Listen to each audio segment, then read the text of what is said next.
my channel. Today, as I unwind, I thought I will talk about certain skincare myths that are very popular and why they are not true. Alright. So, first of all, one of the most common skincare myths that I have always heard, especially from my parents growing up, was that you do not need any cream, you do not need any of these moisturizers and all of this. And believe me, they didn't put any moisturizer to me as a kid. That is not true. In fact, their reason was that it's all chemicals and hence it is more harmful to your skin rather than being beneficial. Well, they're half true because back then the products that we were getting here were completely filled with chemicals and they had very little benefits in them. But today, with such good products, I think we have to reconsider this logic because not all our concerns are met with our diet, especially for our skin. And because skin is so exposed to the outside environment directly, it undergoes a lot of wear and tear and requires way more nourishment compared to the rest of our body. And hence, and also the best part about skin is that it has the ability to absorb products and nourishment when it's externally applied, and that is one of the main concepts on which all the skincare is made. Okay, so moisturizer is needed. Based on your skin type, you can choose the kind of moisturizer you can use. If you have oily skin, you can go for gel and watery type of moisturizer, and if you have an extremely dry skin, you can go for a cream and oil based moisturizer. But a moisturizer is needed regardless of which skin type you have. And another myth that I've heard my parents say all my life is that sunscreen and all are just a way to sell you products. Well, that is not true. In fact, sunscreen are very essential and it's very important that you start it as early as possible. Like in your early teens, if you start your skincare maybe only with sunscreen, I think it gives you a great amount of protection and it keeps your skin healthy for a long period of time. And the signs of aging like pigmentation, fine lines, all of that appear much later in your age.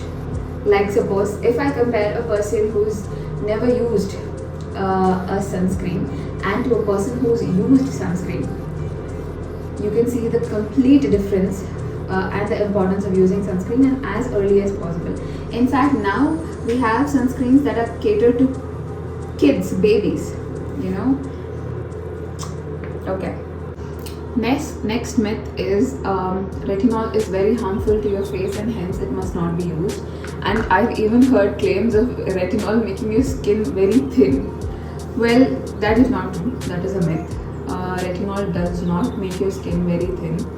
In fact, retinol is a type of vitamin A, and it is extremely anti-aging and it prevents all the fine lines, pigmentation, wrinkles that form on your face, and hence the ideal time to use retinol or to start retinol would be your late 20s or early 30s, where the first initial signs of aging appear.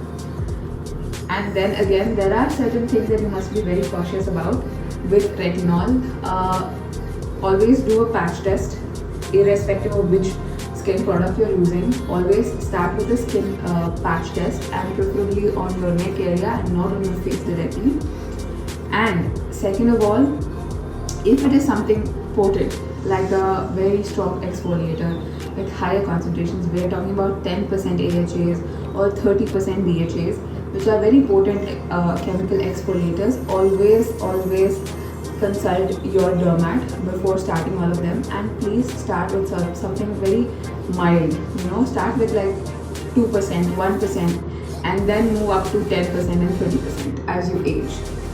And with retinol, especially if you're a lactating mother or if you are a pregnant woman, please consult your dermat before starting retinol. Okay? Second of all, a big myth I think that needs to be busted today in this day and age is that everybody can use tretinoin and everybody needs to use tretinoin to have that glass skin effect. It's not true.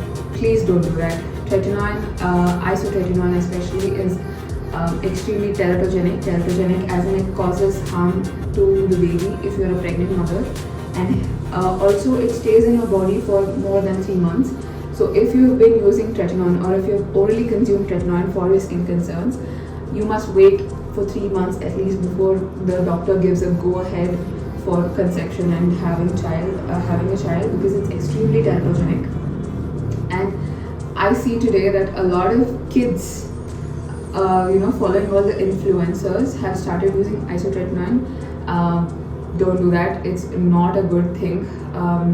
It's only meant for extremely bad acne where there are nodular cystic lesions on your skin, and it does not cure with normal, milder variations of medications, anti-acne treatments.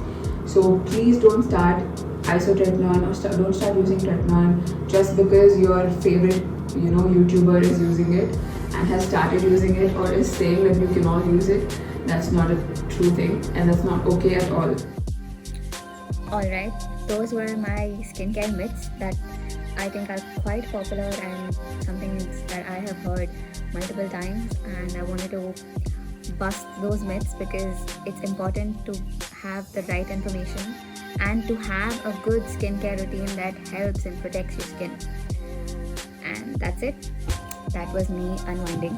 I'm gonna read my book and go to sleep maybe. Thank you. Please do subscribe, like, share my videos, and thank you. See you in the next video.